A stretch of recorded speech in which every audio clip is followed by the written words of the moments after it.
చదువుకోవడానికి వచ్చిన మేడంకి అసలుకి కొట్టడానికి రైట్స్ లేవు సార్. అయితే మేము పీటీ చూసుకోవాలి కానీ పీటీ చూసుకోవద్దు. మేము కాలేజ్ సెక్షన్ కాబట్టి మాకు కాలేజ్ మేడమే చూసుకోవాలి, స్కూల్ మేడం చూసుకోవద్దు. మేము పేరెంట్స్ విడిచిపెట్టి మా పేరెంట్స్ వాళ్ళు విడిచిపెట్టి మేము ఇక్కడికి వచ్చినాం. ఎందుకు వచ్చినాం? చదువుకోవడానికి వచ్చినాం. మేము ఇప్పుడు అక్కడికి పోలీస్ స్టేషన్కి వెళ్తాం సార్. ఏదైనా చేయండి, మేమైతే వెళ్ళాం. ఏం జరిగింది అసలు? ఆడపిల్లల కనుక పర్సనల్ ప్రాబ్లమ్స్ ఉంటాయి. అట్లా ఇన్స్ట్రక్షన్ అవర్స్ లో ఒక్క ఆమె స్నానం అయితే బాత్రూమ్ లో పోయి బట్టలు లేకుండా కొట్టింది సార్.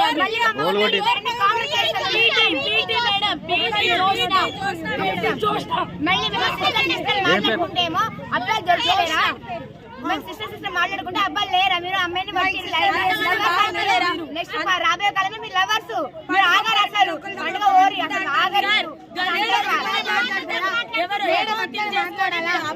అమ్మాయిలు ఆగుతలేరా? పెళ్లి చేసుకోరి మరి అనుకుంటా గలీజ్ మాటలు మాట్లాడతారు సార్ మా ముంగట.